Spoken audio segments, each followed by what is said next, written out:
Hi guys, आप सभी लोगों का बीएस एजुकेशन हिंदी साहित्य में स्वागत है। जो लोग व्याकरण को क्रमबद्ध रूप से पढ़ना चाहते हैं वह बीएस एजुकेशन हिंदी साहित्य को यूट्यूब पर सर्च करें और इसे चैनल को सब्सक्राइब कर लें, जिसके द्वारा आपको व्याकरण को क्रमबद्ध रूप से पढ़ाया जाएगा। इससे पहले हम लोग 5 वीडियो बना चुके हैं। आज यह 6वां वीडियो है, जिसमें हम 25 महत्वपूर्ण प्रश्नों पर चर्चा करेंगे। कितने? 25 महत्वपूर्ण प्रश्नों पर चर्चा करेंगे और इसमें से 25 प्रश्नों में से आपका कितना सही हो रहा है वह कमेंट बॉक्स में जरूर बताना। आप कॉपी पर नोट करते जाइए कि आपका कितना सही हो रहा है, कितना गलत हो रहा है। चलिए देर न करते हुए इस वीडियो का पहला क्वेश्चन आपके सामने है। बताइए इसका सही जवाब क्या होगा। आपको बताना है कि इसका सही जवाब क्या होगा। निम्नलिखित में से कौन सा वर्ण घोष है? आपको बताना है कि निम्नलिखित में से कौन सा वर्ण घोष है। बताइए कौन सा वर्ण घोष है इसमें से। द है, ट है, फ है या प है। बताइए 76 में ए सही है कि बी सही है, सी सही है या डी सही है। बताइए इसमें से कौन सा सही होगा। अब सभी लोग जानते हैं कि घोष वर्ण क्या होते हैं। प्रत्येक वर्ग का पहला अक्षर, तीसरा अक्षर और 5वां अक्षर, ये क्या होते हैं?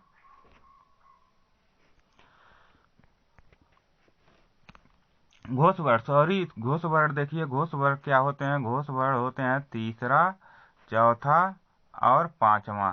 यह तीसरा, चौथा और 5वां अक्षर क्या होते हैं? घोष वर्ण कहलाते हैं। और दूसरा एवं पहला अक्षर क्या कहलाते हैं? यह अघोष कहलाते हैं। क्या कहलाते हैं? अघोष कहलाते हैं। अब बताइए इसमें से कौन सा सही जवाब होगा। आपको पूछा गया कि घोष वर्ण है, बताइए कौन सा सही होगा। द होगा कि ट होगा कि फ होगा कि प होगा। तो आप लोग देख रहे हैं कि इसमें यह क्या है? पहला अक्षर है, यह भी पहला अक्षर है, यह भी पहला अक्षर है। तो इसमें क्या होगा? द आपका सही जवाब होगा, क्योंकि यह क्या है? तीसरा अक्षर है। तीसरा, चौथा, 5वां क्या होते हैं? घोष वर्ण होते हैं। अब अगला बताइए इसका सही जवाब क्या होगा। आपको बताना है कि निम्नलिखित में से एक वर्ण व्यंजन नहीं है। आप बताइए कि इसमें से कौन सा वर्ण व्यंजन नहीं है। आप सभी लोगों को पता है होगा कि स्वर कौन से होते हैं और व्यंजन कौन से होते हैं। तो आपको बताना है इसमें से कौन सा वर्ण व्यंजन नहीं है। बताइए ऊ नहीं है कि ख नहीं है कि ज नहीं है कि य नहीं है। बहुत ही आसान क्वेश्चन। बताइए 77 का ए सही है कि बी सही है, सी सही है या डी सही है। हम देख रहे हैं जो ख है यह भी व्यंजन है, जो ज है यह भी व्यंजन है, जो य है वह भी व्यंजन है, लेकिन कौन सा नहीं है? तो आपका सही जवाब क्या होगा? ऊ क्या है? स्वर है। ऊ क्या है? स्वर है। इसलिए ऊ क्या है? आपका सही जवाब ऊ होगा। अब बताइए इसका सही जवाब क्या होगा। आपको बताना है कि हिंदी की स ध्वनि है, यानी जो बड़ा स है, इसकी ध्वनि या उच्चारण स्थान कहाँ से होता है। बताइए मूर्धन्य है, तालव्य है, कंठव्य है या दंतव्य है। बताइए 78 में ए सही है, बी सही है, सी सही है या डी सही है। तो स का उच्चारण स्थान क्या होता है? इसका उच्चारण स्थान तालव्य होता है, जिसे हम क्या कहते हैं? तालवी स भी कहते हैं। कि अगर पूछा जाए कि हिंदी की स ध्वनि क्या है, तो स को हम तालव्य ध्वनि कहते हैं। क्या कहते हैं? तालव्य ध्वनि कहते हैं। मूर्धा में क्या होता है? ट वर्ग। मूर्धा में क्या होता है? ट वर्ग। कंठ में क्या होता है? क वर्ग आते हैं। और दंत में क्या होता है? त, थ, द, ध, न, यानी त वर्ग होते हैं। इसे भी आपको ध्यान में रखना है। चलिए बताइए अगला इसका सही जवाब क्या होगा। आपको बताना है कि कौन सा वर्ण ओष्ठ नहीं है। बताइए इसमें से कौन सा वर्ण ओष्ठ नहीं है। म नहीं है, ब नहीं है, उ नहीं है या आ नहीं है। तो ओष्ठ कौन सा नहीं है? तो म आपका क्या आता है? ओष्ठ वर्ग में आता है। ब क्या होता है? ओष्ठ वर्ग में आता है। उ बोल कर देखिए, यह भी ओष्ठ में आता है। लेकिन आ क्या होता है? आक ओष्ठ नहीं होता। यह क्या होता है? यह कंठ होता है। क्या होता है? इसका कंठ होता है। ठीक है। इस तरह से ओष्ठ व्यंजन कौन सा नहीं है? आ आपका सही जवाब होगा। अगला बताइए इसका सही जवाब क्या होगा। आपको बताना है कि अल्प प्राण ध्वनियों का समूह कौन सा है। बताइए इसमें से अल्प प्राण ध्वनियों का समूह कौन सा है जिसमें अल्प प्राण का प्रयोग होता है। क ख ग है, ट ड ड है, त थ द है, प फ ब है। बताइए इसमें से कौन सा सही होगा। तो अल्प प्राण कौन कौन से होते हैं? तो अल्प प्राण होते हैं पहला, तीसरा और पांचवा, ये क्या होते हैं? अल्प प्राण होते हैं। और महाप्राण क्या होते हैं? तो इसके बाद जो बच रहे हैं दूसरा अक्षर, यानी प्रत्येक वर्ग का दूसरा अक्षर और क्या होते हैं? चौथा अक्षर, ये क्या होते हैं? महाप्राण होते हैं। तो अब इसमें बताइए कौन सा सही होगा। देखिए क ख ग यह तो होंगे नहीं। तो ट क्या है? पहला अक्षर है। ड क्या है? तीसरा अक्षर। ड़ क्या है? पांचवा अक्षर है। इस तरह से हम देख रहे हैं कि ट वर्ग का पहला, तीसरा और पांचवा जो आ रहा है ट ड ड़, यह क्या होगा? आपका सही जवाब होगा। यह क्या है? अल्प प्राण है। क्या है? अल्प प्राण है। चलिए अगला बताइए इसका सही जवाब क्या होगा। जिन लोगों को अल्प प्राण, महाप्राण और घोष अघोष नहीं समझ में आ रहा है तो वीडियो में विस्तृत रूप से पढ़ाया गया, उस वीडियो को जाकर देखें तो आपको पूरा समझ में आ जाएगा कि अघोष, सघोष या अल्प प्राण, महाप्राण क्या होते हैं। अब बताइए कि कौन सा वर्ण घोष नहीं है। आपको बताना है कि इसमें से कौन सा वर्ण घोष नहीं है। र नहीं है, त नहीं है, ज नहीं है या ब नहीं है। बताइए क्या इसमें ए सही है, बी सही है, सी सही है या डी सही है। बताइए इसमें से कौन सा घोष नहीं है। घोष क्या होते हैं आप लोगों को पता है? तीसरा, चौथा, पांचवा। आप देखिए इसमें से कौन सा तीसरा, चौथा, पांचवा नहीं है। तो आपका र भी नहीं होगा, ज भी नहीं होगा, ब भी नहीं होगा। तो आपका सही जवाब क्या होगा? त होगा। त क्या है? घोष नहीं है। यह क्या है? अघोष है। क्या है? अघोष है, क्योंकि यह वर्ग का क्या है? पहला अक्षर है। वर्ग का पहला और दूसरा अक्षर क्या होते हैं? अघोष होते हैं। अब बताइए इसका सही जवाब क्या होगा।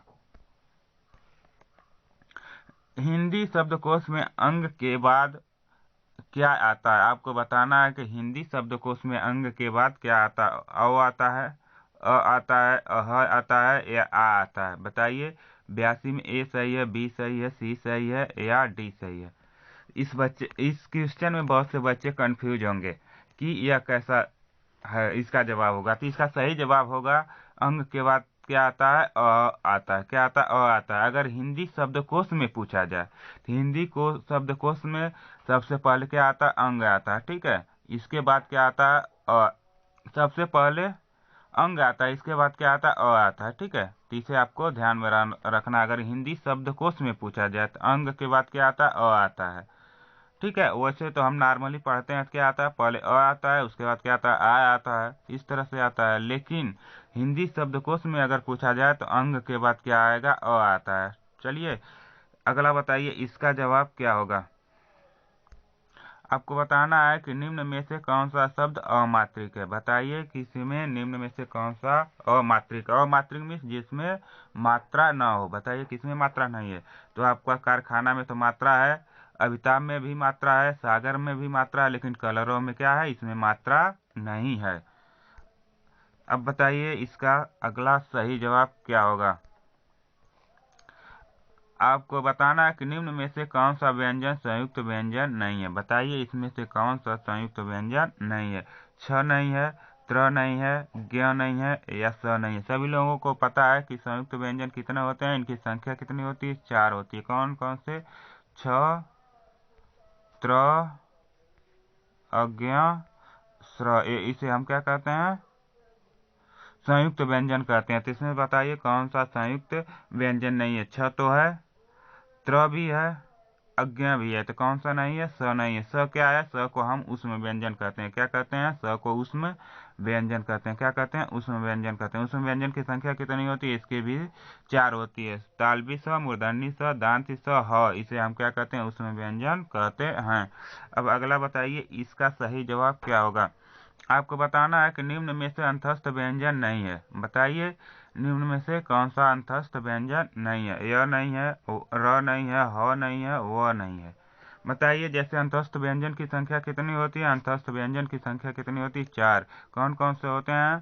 तो य, र, ल, वो, यह क्या कहलाते हैं? अंतस्थ व्यंजन कहलाते हैं। अब बताइए इसमें से कौन सा नहीं है? यह भी है, र भी है, वह भी है, ठीक है। कौन सा नहीं है? ह नहीं है। ह किस में आता है? ह आता है आपका ऊष्म व्यंजन में आता है। तो आपका सही जवाब इसमें क्या होगा? ह आपका सही जवाब होगा। अब बताइए इसका सही जवाब क्या होगा? आज प्रश्नों की संख्या ज्यादा है, इसलिए मैं क्या है जल्दी जल्दी पढ़ा रहा हूँ, और आप लोग इसका जवाब देते रहिएगा। बताना आपको हिंदी की स्पर्श घोष महाप्राण दंत व्यंजन नहीं है। आपको बताना है कि इसमें हिंदी की स्पर्श घोष और इसे महाप्राण नहीं, अल्प प्राण। महाप्राण की जगह क्या कर लीजिए? अल्प प्राण, ठीक है। अब आपको बताना है कि हिंदी की स्पर्श घोष अल्प प्राण और दंत व्यंजन कौन कौन से हैं। तो स्पर्श में क्या आते हैं? क से लेकर म तक सभी अक्षर आ जाते हैं। और घोष में क्या आते हैं? घोष में तीसरा चौथा पांचवा आते हैं। और अल्प प्राण में क्या आते हैं? पहला दूसरा क्या आते हैं? पहला और तीसरा आते हैं। क्या आते हैं? पहला और तीसरा आते हैं। दंत में क्या आते हैं? तो दंत में आपका त वर्ग आता है, त, थ, द, द, न। तो इसमें देखिए तो वर्ग में कौन कौन से आते हैं? तो आपका द आता है। क्या आता है? द आता है। और बाकी तो वैसे कट जाएगा, तो यह भी नहीं होगा, यह भी नहीं होगा, और यह भी नहीं होगा। तो आपका सही जवाब क्या होगा? दंत होगा। दंत क्या है? स्पर्श भी है, यह घोष भी है, और क्या है? अल्प प्राण भी है, और क्या है? दंत व्यंजन भी है। इस तरह से आपका सही जवाब क्या होगा? ध हो जाएगा। अब बताइए इसमें से आपका सही जवाब क्या होगा? आपको बताना है कि हिंदी की स्पर्श घोष महाप्राण ओष्ठ व्यंजन ध्वनि है। बताइए इसमें से कौन सा स्पर्श भी है, घोष भी है, महाप्राण भी है, और ओष्ठ भी है। अगर इस तरह का प्रश्न आते हैं तो सबसे पहले आपको देखना है कि स्पर्श क्या होते हैं? क से लेकर म तक, इन सभी को स्पर्श व्यंजन कहते हैं। तो इसमें देखिए क से लेकर म तक तो सभी हैं। और कौन सा घोष क्या होता है? घोष होता है तीसरा, चौथा, पांचवा, ये घोष होते हैं। तो इसमें घोष देखिए कौन सा है? भ भी है, द, थ या ह, इसमें से बताइए कौन सा है? और ओष्ठ, ओष्ठ होता है क्या? प, फ, ब, भ, म, यही होता है ना ओष्ठ। तो आपका सही जवाब क्या हो जाएगा? ओष्ठ भ हो जाएगा। यह जो भ है यह स्पर्श व्यंजन भी है, घोष व्यंजन भी है, महाप्राण भी है, और ओष्ठ व्यंजन भी है। यह द क्या है? यह दंत व्यंजन है, इसलिए नहीं होगा। थ क्या है? यह दंत व्यंजन है, यह भी नहीं होगा, यह भी नहीं होगा। और ह क्या है?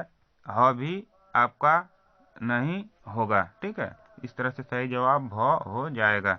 अब अगला बताइए इसका सही जवाब क्या होगा? बताइए इस प्रश्न का सही जवाब क्या होगा?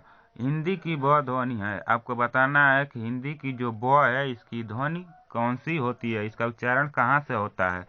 दंत से होता है, ओष्ठ से होता है, तालव्य से होता है, कंठ से होता है। ब की ध्वनि क्या होती है? ब बोल कर देखिए, ब की ध्वनि कहाँ से आ रही है? इसके ध्वनि ओष्ठ से आ रही है। कहाँ से? ओष्ठ से, इसलिए ब क्या है? ध्वनि ओष्ठ है। अब अगला बताइए इसका सही जवाब क्या होगा? आपको बताना है कि हिंदी की मूर्धन्य ध्वनियां हैं। इसमें से बताइए कि हिंदी की कौन सी ध्वनियां मूर्धन्य हैं। बताइए आपका सही जवाब क्या होगा? च, छ, ट, ठ, प, फ या त, थ। तो मूर्धन्य ध्वनियां जो होती हैं वह मूर्धन्य ध्वनियां ट, ठ होती हैं। ट, ठ क्या है? आपकी मूर्धन्य ध्वनियां हैं। च, छ क्या है? तालु है। क्या है? च, छ के उच्चारण स्थान तालु होता है, इसलिए मूर्धन्य ध्वनियां क्या हो जाएंगी? इसकी ध्वनियां तालु हो जाएंगी। प, फ का क्या होगा? ओष्ठ होगा। क्या होगा? ओष्ठ होगा। और त, थ का क्या होगा? दंत होगा। क्या होगा? दंत होगा। अब अगला बताइए इसका सही जवाब क्या होगा? आपको बताना है कि किस वर्ग का उच्चारण स्थान कंठ तालु है। बताइए इसमें से किस वर्ग का उच्चारण स्थान कंठ तालु है। जो बच्चे पहले वाला वीडियो देखे होंगे वह जरूर इसका सही जवाब बता पाएंगे। तो बताइए इसमें से सही जवाब क्या होगा? ह है, ओ है, आय है, या छ है। तो देखिए अय, अय क्या है? अय का अधन ई से मिलकर क्या बनता है? ए बनता है। ठीक है, ए बनता है। और अधन अधन ए से मिलकर क्या बनता है? आय बनता है। इस तरह से ए आय दोनों का उच्चारण स्थान क्या होता है? कंठ तालु होता है, क्योंकि अ कंठ से बोला जाता है, ई किससे बोला जाता है? तालु से। तो इस तरह से अ ई दोनों का उच्चारण स्थान क्या होता है? कंठ तालु। तो ए आय का उच्चारण स्थान क्या हो जाएगा? कंठ तालु हो जाएगा। अगर ए या आय का आपसे पूछा जाए तो दोनों का उच्चारण स्थान क्या होता है? कंठ तालु होता है। आपको ध्यान में रखना है। बताइए अगला इसका सही जवाब क्या होगा? आपको बताना है निम्न में से कौन सा व्यंजन संघर्षी नहीं है। बताइए इसमें से कौन सा संघर्षी व्यंजन नहीं है? क नहीं है, ह नहीं है, म नहीं है या थ नहीं है। सॉरी, इसमें से आपसे बताना है कि व्यंजन संघर्षी है। बताइए इसमें से कौन सा संघर्षी व्यंजन है। ठीक है, तो आपका सही जवाब क्या होगा? संघर्षी व्यंजन कौन सा है? ह आपका संघर्षी व्यंजन हो जाएगा। ह को हम क्या कहते हैं? संघर्षी व्यंजन कहते हैं। इसे भी आपको ध्यान में रखना। संघर्षी व्यंजन किसे कहा जाता है? तो ह को हम संघर्षी व्यंजन कहते हैं। अब बताइए इसका सही जवाब क्या होगा?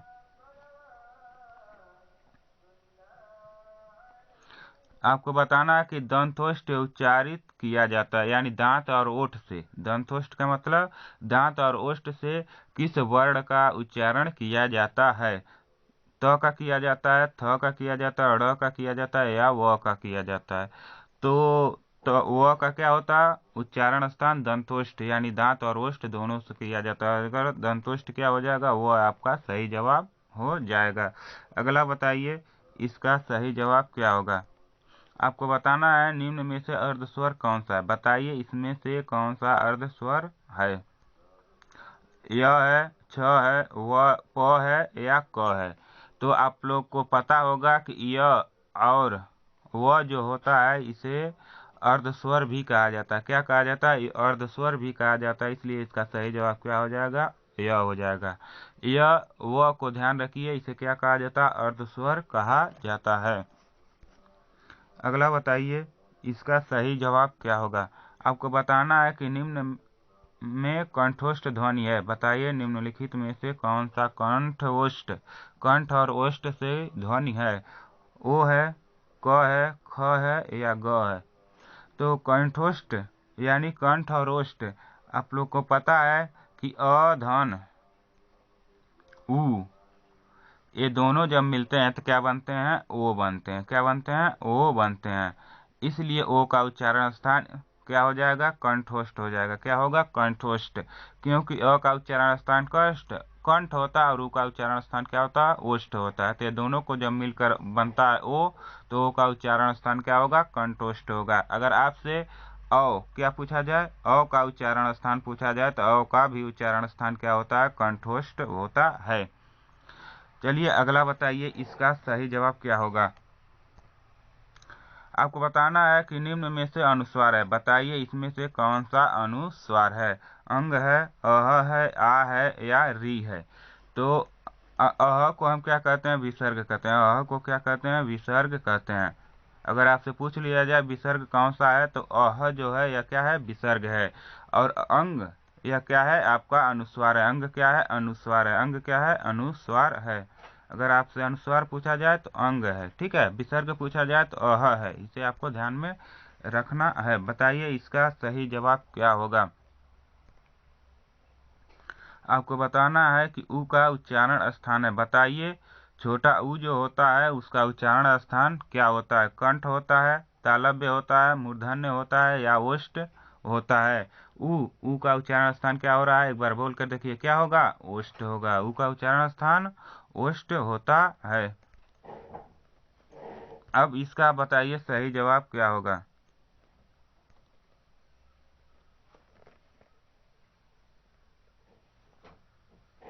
ह का उच्चारण स्थान है। अब आपको बताना है कि ह का उच्चारण स्थान क्या है? बताइए कंठ है, तालव्य है, मूर्धन्य है या दंत है? ह बोलिए, देखिए आवाज इसका कहाँ से आ रहा है। अ का उच्चारण स्थान क्या होता है, कंठ होता है।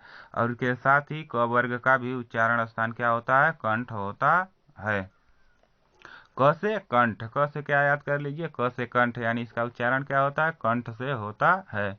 अब बताइए इसका सही जवाब क्या होगा।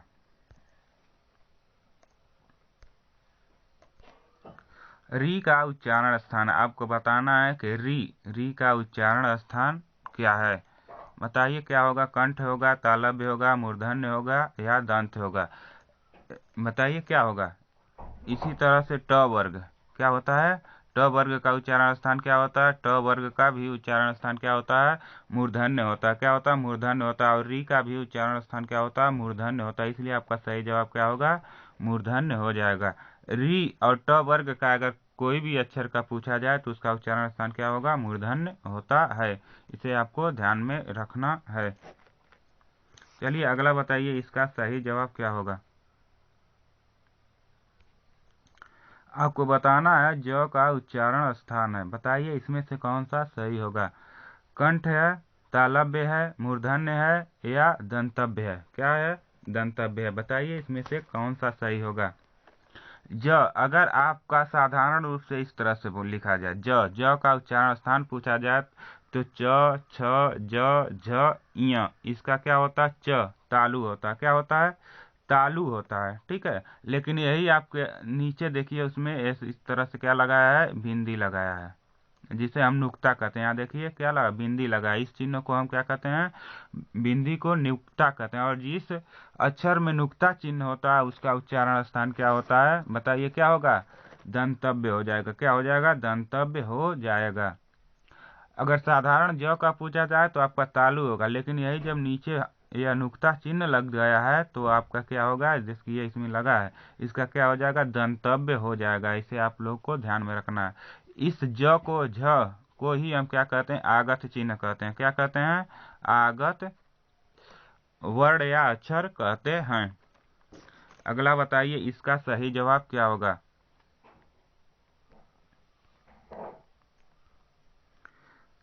आपको बताना है कि इसका सही जवाब क्या होगा। फ यानी इस तरह से अगर फ दिया है, इसका उच्चारण स्थान पूछा जाए तो क्या होता है, ओष्ठ होता है। क्या होता है, ओष्ठ होता है। लेकिन यही अगर नीचे नुक्ता चिन्ह लगा दिया गया है, फ, इसे भी आगत ध्वनि कहते हैं। इसे भी क्या कहते हैं, आगत ध्वनि या वर्ण कहते हैं। अब बताइए इसका उच्चारण स्थान क्या होगा। इस फ यानी जहाँ नुक्ता चिन्ह लगा हुआ है उसका उच्चारण स्थान क्या होता है, दंतोष्ठ। क्या होता है, दंतोष्ठ होता है। इसलिए आपका सही जवाब क्या होगा, दंतोष्ठ हो जाएगा। इस तरह से आज हमारा 25 प्रश्न इस वीडियो का कंप्लीट होता है। इस तरह से हम लोग वर्णमाला के अंतर्गत कुल 100 प्रश्नों को यानी 100 प्रश्नों को कंप्लीट किया है। जो लोग इसके पहले वाला वीडियो नहीं देखे हैं वो उसके वीडियो को भी देख सकते हैं, और विस्तृत रूप में भी वर्णमाला को पढ़ाया गया उसे भी आप लोग देखकर समझ सकते हैं, जान सकते हैं। चलिए, और जो लोग इस वीडियो को सब्सक्राइब नहीं किए हैं वो लोग वीडियो को सब्सक्राइब कर लें, जिससे हर एक वीडियो जो डाला जाएगा उसका नोटिफिकेशन सबसे पहले आपको मिलेगा। इसी के साथ इस वीडियो को यहीं पर समाप्त करते हैं, फिर मिलते हैं अगले वीडियो में। तब तक के लिए जय हिंद, जय भारत।